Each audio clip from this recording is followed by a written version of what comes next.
Sharon KOTZEN's got a couple of runners on Friday, and she starts off with Fortune of Gold, which is in race 4.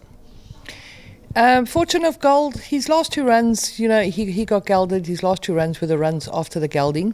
2 runs ago, he was way above himself, and we thought that he would go further, so we put him in the 1900, which was way too far. He was drawn wide and went a bit wide, the whole way around. But in saying that, we've decided to bring him right back to the 1400 metres. He has got the draw. It's his 3rd run after gelding, so expecting an improved run from him.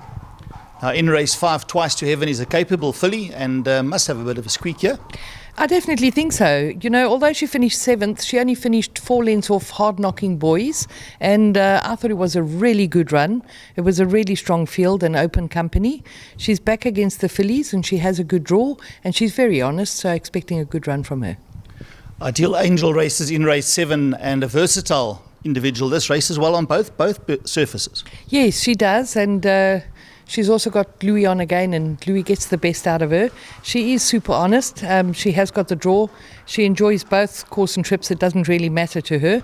You can draw a line through her last run. There were a couple of issues that happened through the run, but I'm expecting her to follow up on her prior form.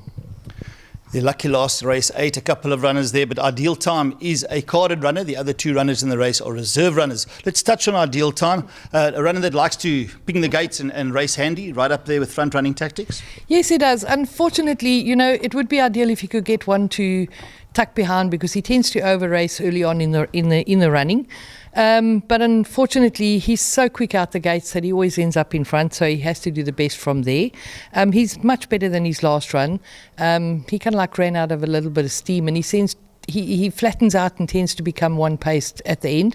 So we are going over the 1900 now. So, at least they won't canter and sprint past him, so hopefully he can hold his own.